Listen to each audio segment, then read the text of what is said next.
Ready to get back into our Father's Word here at the chapel? We invite you to get your Bible and join us if you'd care to today. We're going to pick it up in the law, the fourth book of Numbers, or I should say the fourth book of Moses, the book of Numbers. We're going to pick it up today in chapter 12, verse 3. And kind of a summary, or last lecture, we saw that God was providing these people as they came out of the bondage in Egypt, giving them manna, which spiritually speaking is His Word. On another spiritual level, the bread of life is Jesus Christ. And the people that came out of Egypt despised the manna, the bread that God was providing. And when He sent His Son, many of them despised His Son and rejected Him as well. They crucified Him on the cross. And as we picked up in chapter 12 in our last lecture, we had the situation where Miriam, the older sister of Moses, and Aaron, his older brother, were complaining that God didn't speak to them directly, that He only spoke to Moses directly. And what they were doing was exaggerating their own gifts and placing themselves on an equal footing to Moses. And that wasn't going to go over. Moses, being the patient and gentle man that he was pretty much going to take it from his older brother and sister. God is not going to allow it to pass. So with that, let's ask that word of wisdom in Yeshua Jesus' precious name. Father, we ask you to open eyes, open ears this day. Chapter 12, the book of Numbers, verse 3, and it reads, Now the man Moses was very meek. This means he was patient and humble above all the men which were upon the face of the earth. And that's saying quite a bit, but the task that was put on the shoulders of Moses, he would have had to have been one patient rascal, I'll tell you, because the people of Israel, God said, I'll never give you more or tempt you above what you're able to handle. But boy, Moses must have been able to handle a bunch, because he was certainly tempted by this 2.1 million people that he was trying to lead into the promised land. Again, Moses would take this verbal injury from his older brother and sister. Will God take it? Verse 4. And the Lord spake suddenly, this means instantly, unto Moses, and unto Aaron, and unto Miriam, Come out ye three unto the tabernacle of the congregation. And they three came out. And the tabernacle of the congregation would be the place or the seat of judgment at this time. And again, Moses was willing to let it go. God isn't going to let it go, as is indicated by the fact he didn't wait around. He's going to nip this problem in the bud. Verse 5. And the Lord came down in the pillar of the cloud, and stood in the door of the tabernacle, and called Aaron and Miriam, and they both came forth. And I think Aaron is kind of following along here, much as he did when the people wanted a golden calf while Moses was up on Sinai. He probably thought, well, I'm the head priest, and the people are asking for a golden calf, so it's my job to give them the best golden calf that I can give them. He was just following along, and here he's following along with Miriam as well. Verse 6, And he, this is the Lord, said, Hear now my words. If there be a prophet among you, and this said a little bit sarcastically by our Father. In other words, if you have a prophet among you, I, the Lord, will make myself known unto him in a vision, and will speak unto him in a dream, not face to face, as he promised he would speak to Moses. Verse 10. And remember, Miriam in Exodus is called a prophetess.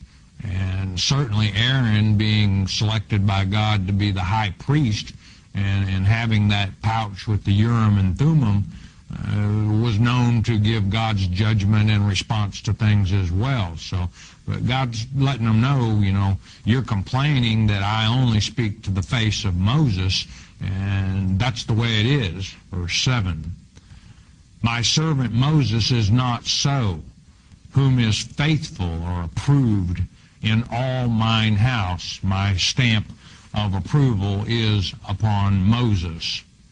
Verse 8, with him will I speak mouth to mouth, or as it states in Exodus chapter 33, verse 11, I will speak face to face with Moses as a friend. And God certainly considered Moses to be his friend, even apparently, and not in dark or in puzzles or tricks, speeches.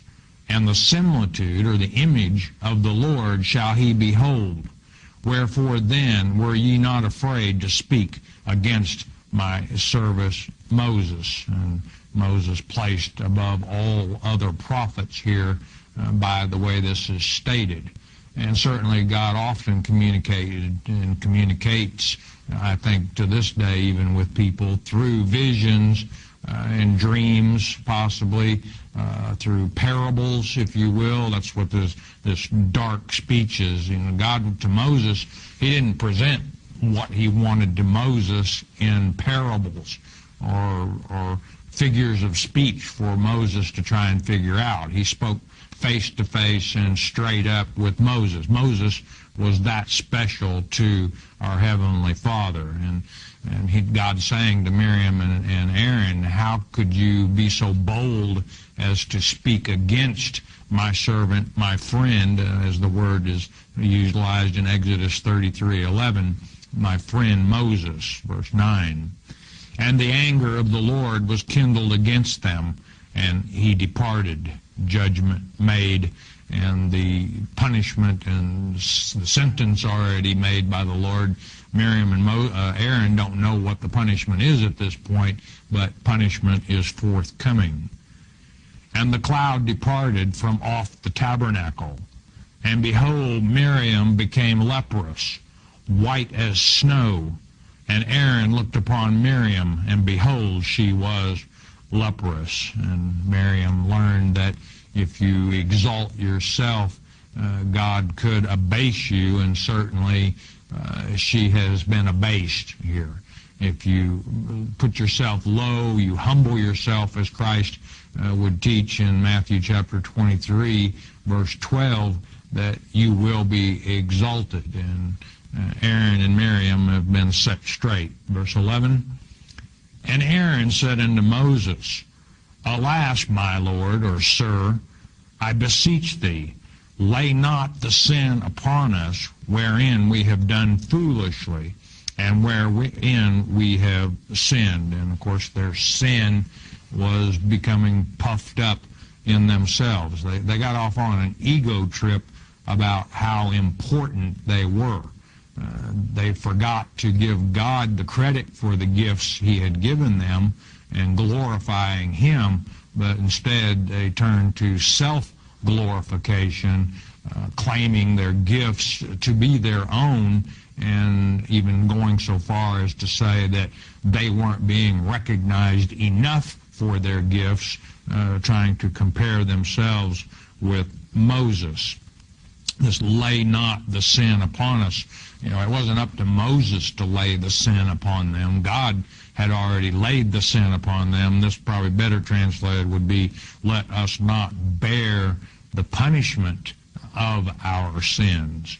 Verse 12, let her not be as one dead, of whom the flesh is half consumed when he cometh out of his mother's womb. And the word leprosy in the Hebrew language is zarath, and the prime of that in the Hebrew is a verb sarah, and it means to strike down.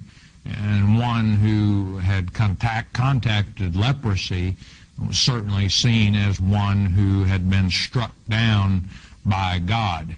And what Aaron is saying, making a comparison here in verse 12 to a stillborn child, who, when he comes or she comes forth from the mother's womb, the body is already in the process of decomposing because the child is dead.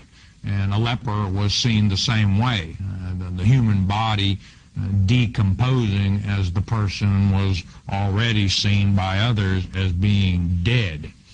Verse 13, Moses, the intercessor, comes to the rescue once again.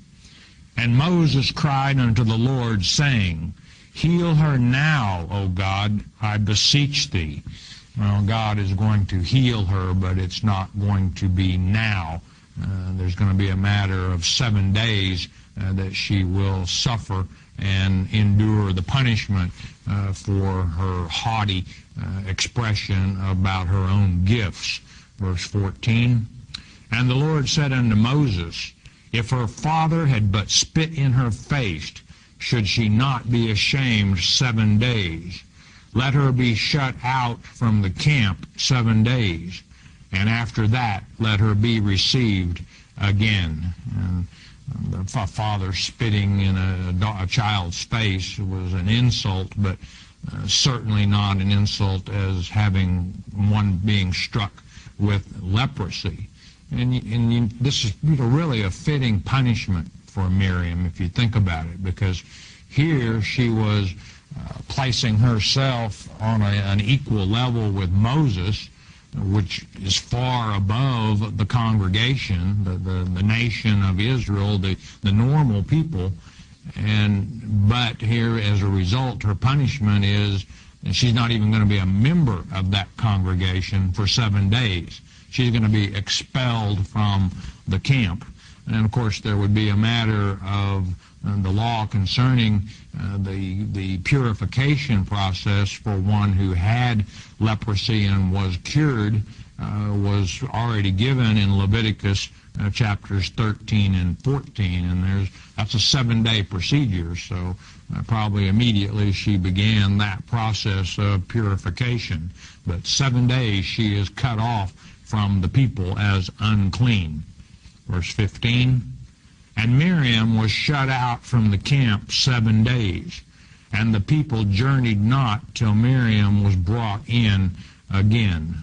Again, leprosy, I think, a very fitting punishment for her placing herself above the congregation of Israel, being cut off from the congregation. Verse 16 to conclude the chapter, And afterward the people removed from Hazeroth and pitched in the wilderness of Paran. That would be the third encampment site after they journeyed from Sinai. Now, in the next several chapters, we kind of jump around in time a little bit, and I'll be careful to try and help you keep up with the time frame as we work our way through. But what's going to happen now in chapter 13 is they come to the desert of Zin, Z-I-N, and this lies immediately to the south of Canaan. And what we're going to see is the people send spies, as they're called here, or people, one member of each of the 12 tribes, to check out the promised land, to see what it was and how strong are the armies of the people there, etc. So, and again, I'll help you keep up with the time frame, chapter 13, verse 1. And the Lord spake unto Moses, saying, verse 2, Send thou men, that they may search the land of Canaan, which I give unto the children of Israel. Of every tribe of their fathers shall ye send a man, every one a ruler among them. Now these 12 are not to be confused with the 12 tribe princes that were named in chapter 1. These are, however, men of rank. You could think of them as well respected of each of their tribes and captain. Now, if you have a companion Bible, make a note of Deuteronomy chapter 1, verse 22. And there's a scholarly note there by Bullinger that points out that it was not God who came up with this idea. It was the people of Israel, the nation, the congregation, that suggested that they send someone into the promised land to check it out. God had already told them in the book of Exodus, it's a land that flows with milk and honey. And he even told them about the giants that were there, but he said, I will go before you and defeat your enemies for you. And a little bit of doubt on the side of the people we see here. Well, God said it's a land that flows with milk and honey, but let's send 12 guys just to make sure that that's the way it is. Verse 3. And Moses, by the commandment of the Lord, sent them from the wilderness of Paran. All those men were heads of the children of Israel. And from the desert of Paran, the only thing lying between them and the promised land, the wilderness of Zin, Z-I-N. Now, God went along with them and gave them Moses permission to send these 12. But again, that note in Deuteronomy 1:22 indicates this. It was not God's idea, but God is kind of humoring him. I think it would have hurt our father's feelings a little bit that they doubted him, though. Verse 4. And these were their names of the tribe of Reuben, Shammua, the son of Zachar. This is an ill-fated group with the exception of two for sure. Shammua means renowned. Verse 5, of the tribe of Simeon, Shaphat, the son of Hori. Shaphat means judge. Verse 6, of the tribe of Judah, Caleb, the son of Jephunneh. And Caleb means forcible, and it will be Caleb will be the only one when these 12 come back from the promised land to check it out, who gives an honest account of what went on. Joshua of the tribe of the son of Nun will also join Caleb, and not only will they be the only two that survive out of the 12, Joshua and Caleb will be the only two who are allowed to live long enough to enter the promised land of all the adults of Israel at this time. Verse 7, of the tribe of Issachar, Igal, the son of Joseph. Igal means avenger if you translate it rather than transliterate it. Verse 8, of the tribe of Ephraim, Oshea, the son of Nun. Now, Oshea is a form of the name Joshua, and that is who indeed we're talking about here, as we'll see when we get to verse 16. Joshua, if you say it in the Hebrew, Yeshua, and it means Yahweh's Savior, as the name Jesus Christ comes from the same. Verse 9, of the tribe of Benjamin, Paltai, the son of Raphu. Paltai means delivered. Verse 10, of the tribe of Zebulun, Gadiel, the son of Sodai. Gadiel meaning fortune of God. Verse 11, of the tribe of Joseph, namely of the tribe of Manasseh, Gadai, the son of Susai. Gadai meaning fortunate. Verse 12, of the tribe of Dan, Amiel, the son of Gamaliel. Amiel, you might recommend Ami is people, and Amiel, of course, people of God.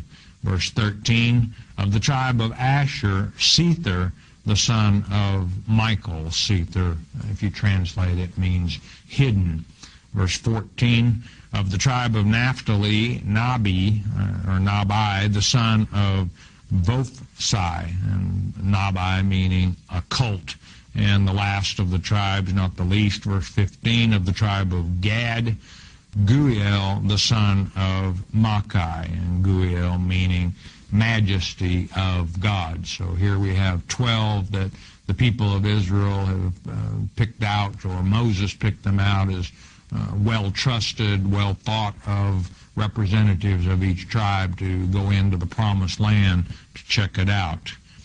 These are the names of the men which Moses sent to spy out the land, the promised land.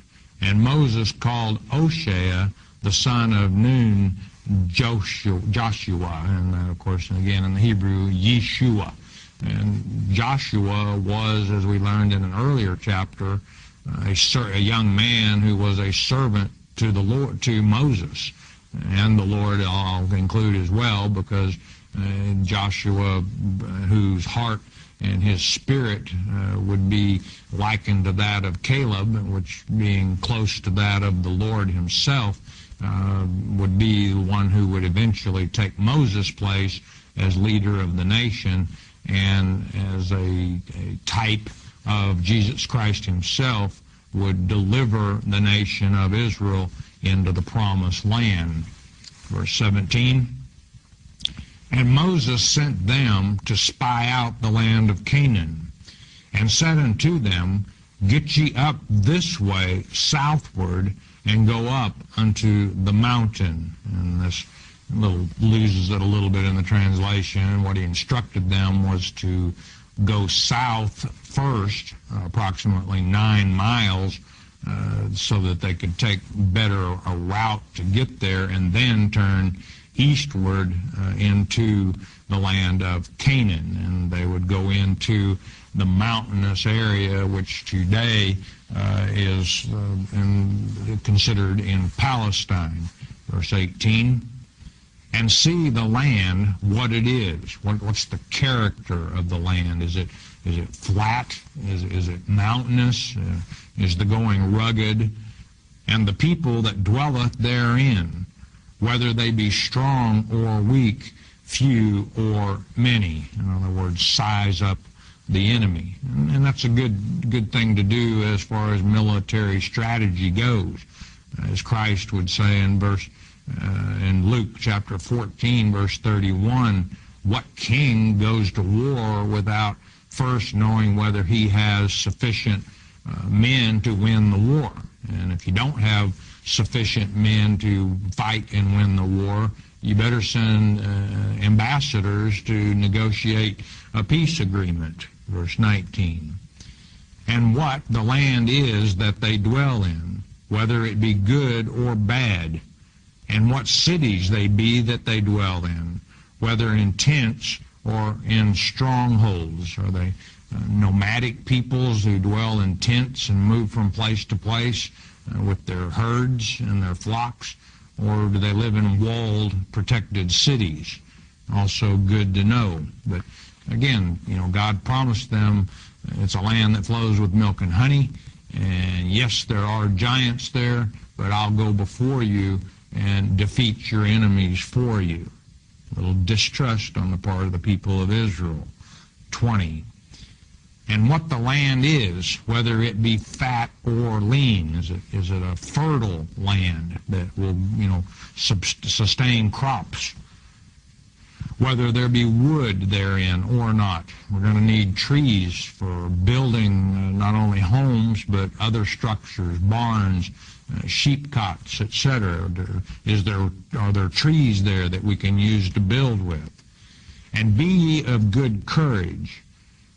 They won't, except for 2. And bring of the fruit of the land. Now the time was the time of the first ripe grapes. Now this would be probably late July or early August, depending on what the weather had been during the spring and summer. 21. So they went up and searched the land from the wilderness of Zin unto Rahab, as men come to Hamath. And this is saying they basically looked the land over from the southern border all the way to the northern border, checking out to see what the land held, Hamath being the northern boundary of the land of Canaan. 22. And they ascended by the south and came unto Hebron, where Ahiman, better said, Sheshai, and Talmai, the children of Anak, were. Now, Hebron was built 7 years before Zoan in Egypt. This Zoan, one of the residents of one of the pharaohs, a well-known area. Now, these three that are named here by name, the children of Anak. Anak, for those of you who don't know, was of the descendants of the Nephilim, the giants, in other words. This Hebron later would be given to Caleb because he would be, with the help of the armies of Judah, would be the one who would expel the giants from Hebron. And in Caleb's eyes, as we'll see at the end of this lecture, with God on your side, there are no giants. So that's what's going on here. By the way, Hebron was in existence even at the time of Abraham, as is written in the book of Genesis 23. And they came unto the brook of Eshcol, and cut down from thence a branch with one cluster of grapes. And they bare it between two upon a staff. And they brought of the pomegranates and of the figs. It was a very fertile land, a land indeed that flowed with milk and honey, just as God promised. This brook also in the Hebrew language can be valley, Eshcol.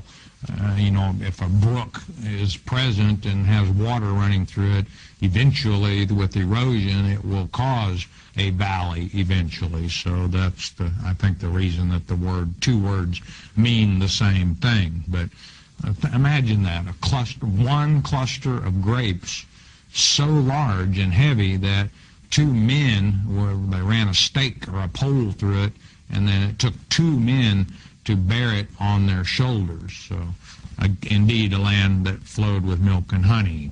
24. The place was called the brook or valley of Eshcol. Eshcol means cluster of grapes, because of the cluster of grapes which the children of Israel cut down from thence. Verse 25. And they returned from searching of the land after 40 days. 40 in biblical numerics is probation. Will these 12 representatives of the tribes of Israel pass probation? Well, let's find out. 26. And they went and came to Moses and to Aaron and to all the congregation of the children of Israel under the wilderness of Paran to Kadesh, and brought back word unto them and unto all the congregation, and showed them the fruit of the land, and the fruit of the land was good.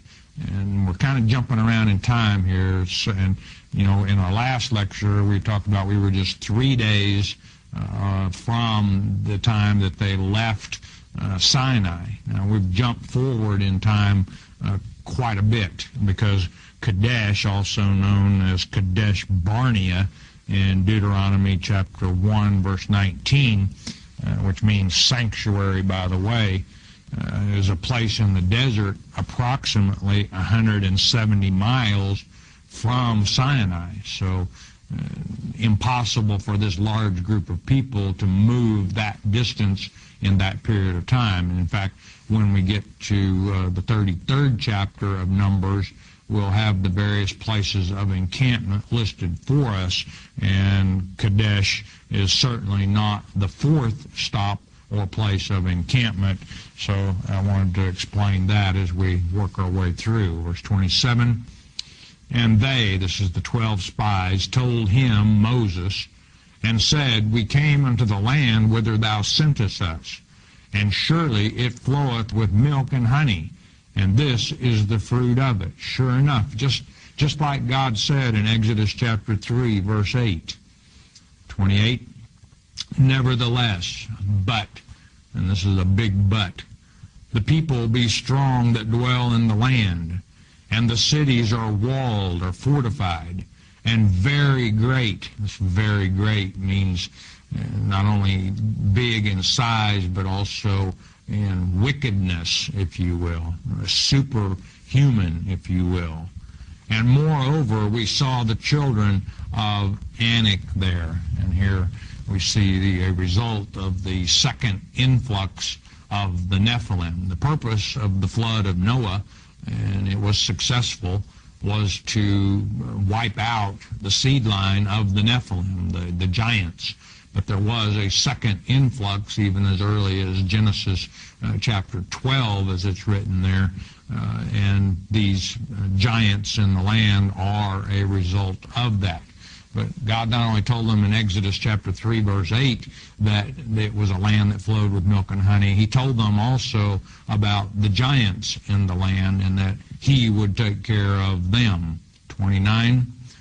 The Amalekites, Amalek, the grandson of Esau, dwell in the land of the south, and the Hittites, and the Jebusites, those who built Jebus, which David would conquer and later rename Jerusalem. And the Amorites dwell in the mountains, and the Canaanites dwell by the sea, the Mediterranean Sea, that is to say, and by the coast of Jordan. Now, most of these, all of these names that you see here are known also as Canaanites. That's with a C. Don't confuse Kenites with a K with the Canaanites. But these people inhabited the land of Canaan, and there were some bad hombres, and they're expressing fear of them. 30. And Caleb stilled, this word in the Hebrew, hasa, means he hushed the people before Moses, and said, let us go up at once and possess it, for we are well able to overcome it. Let's go. God said that land is ours. I believe God. Let's have faith in him and go possess the land that he has promised to our fathers. Verse 31, but the men that went up with him said, and these are the other of the spies, we be not able to go up against the people, for they are stronger than we. Unbelief on their part. Caleb believed God. God's promise that this land was theirs. These others did not. And notice Joshua doesn't jump in on Caleb's side at this point either. It's a little bit later that he comes to the aid of Caleb. Right now, Caleb is out there on the limb by himself. 32. And they brought up an evil, this is a slanderous report of the land which they had searched unto the children of Israel, saying, the land through which we have gone to search it is a land that eateth up the inhabitants. It's such a wonderful land that the people strive against each other for possession of the land thereof. And all the people that we saw in it were men of great stature. What would have happened if little David, when he went up against Goliath, had this attitude that there's no way that we can go up against these giants. Little David wasn't afraid of them. Caleb wasn't afraid of them either. Verse 33, and we'll stop for today. And there we saw the giants. This is Nephil in the Hebrew language. And if you have a Moffat Bible, check it out. Moffat quite accurately has the word Nephilim here. The sons of Anak, which come of the giants. And we were in our own sight as grasshoppers, and so we were in their sight. Now, we're about 857 years at this point from the time of the flood of Noah.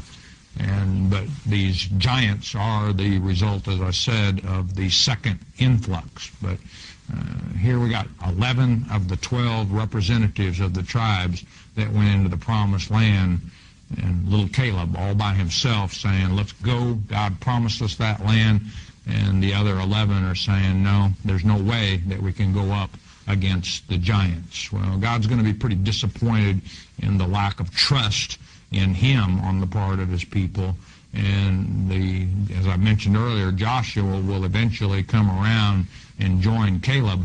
But the other 10, they're not going to be around much longer, because God doesn't like those who make up slanderous reports and get in the way of His plan. His plan, Israel enters the promised land. These other 10 are saying, or 11, including Joshua at this point, are saying we can't do it. So there's a time coming when you can enter the promised land as well. Are you going to be like the 10 who said, no, we can't do it? Or are you going to be like Caleb and eventually Joshua will join him? I hope it's the latter.